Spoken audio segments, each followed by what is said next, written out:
Hello बच्चों, आज हम 11th क्लास की इकोनॉमिक्स का थर्ड चैप्टर स्टार्ट करेंगे जो कि है कलेक्शन ऑफ डेटा, यानी कि आंकड़ों का संकलन।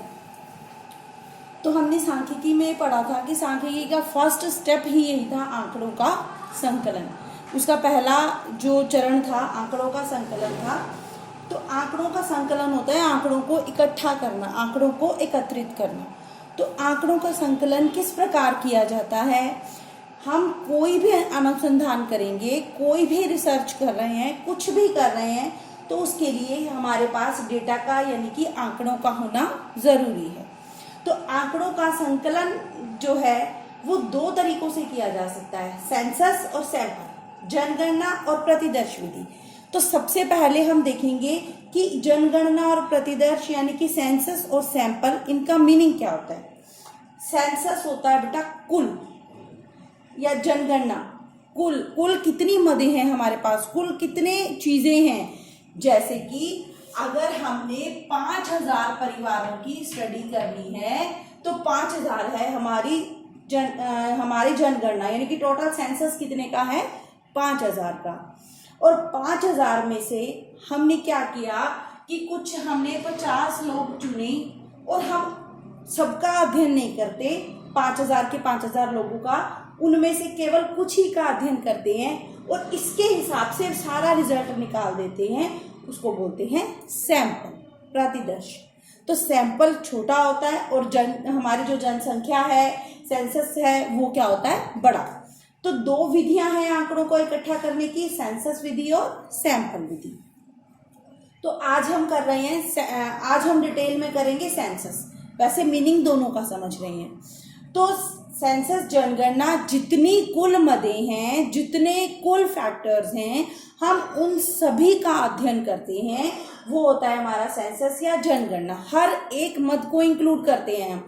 जैसे कि भारत की जनगणना जो होती है वो हर 10 साल बाद होती है, उसमें हम हर एक चीज को इंक्लूड करते हैं।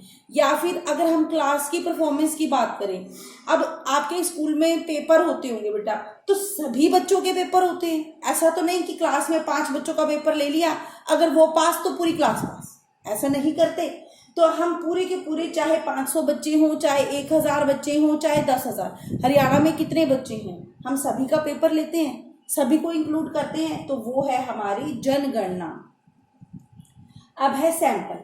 सैंपल होता है हम सबकी स्टडी नहीं करते, हम टोटल जनसंख्या में से कुछ मदें निकाल लेते हैं और उनकी स्टडी करते हैं और उसके हिसाब से हम रिजल्ट बता देते हैं। वो होता है हमारा सैंपल या प्रतिदर्श। बहुत बार सैंपल लेना जरूरी भी होता है। कई बार ऐसा होता है कि हम सबकी स्टडी नहीं कर सकते।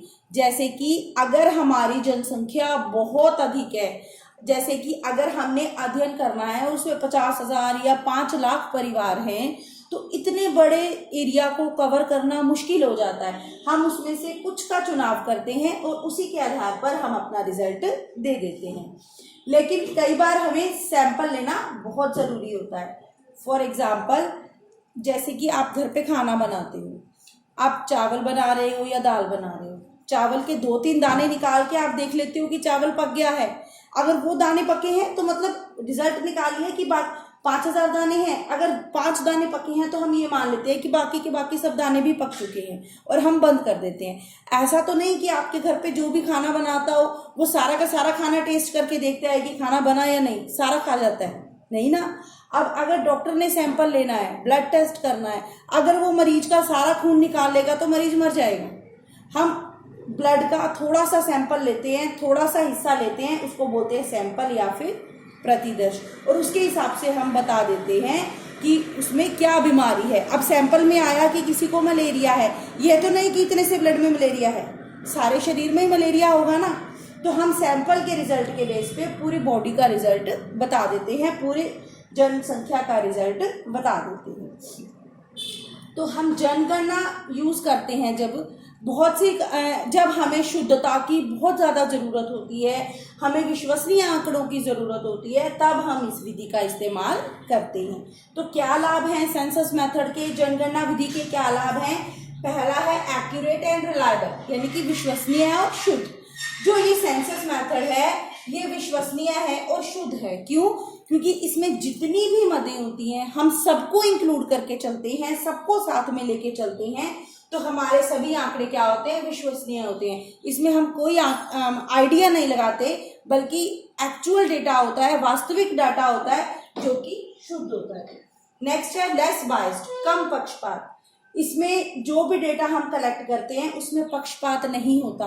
अगर हम सैंपल लेते हैं तो पक्षपात हो सकता है, जैसे कि मान लो मुझे क्लास के 50 बच्चों में से 5 का सैंपल लेना है, तो हो सकता है जो बच्चे मुझे पसंद हो, जो मुझे अच्छे लगते हो, मैं उन्हीं को बुलाऊं। कुछ बच्चे ऐसे हो जो मुझे नहीं अच्छे लगते तो मैं उनको नहीं लूँ सैंपल में, तो वो पक्षपात हो गया। लेकिन अगर हम सबको लेंगे सेंसस में तो उसमें पक्षपात की संभावना कम होती है। एक्सटेंसिव इंफॉर्मेशन, विस्तृत सूचना।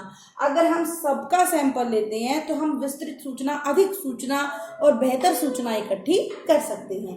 नेक्स्ट है स्टडी ऑफ डाइवर्स कैरेक्टरिस्टिक्स, विभिन्न विशेषताओं का अध्ययन। अगर हमारी जनसंख्या में जितने भी लोग हैं वो अलग अलग कैरेक्टरिस्टिक के हैं, मतलब उनकी अलग अलग विशेषताएं हैं, तो अगर हम सैंपल लेंगे उनमें से तो कुछ तो छूट ही जाएंगे, तो हम उनका सही रिजल्ट नहीं बता पाएंगे।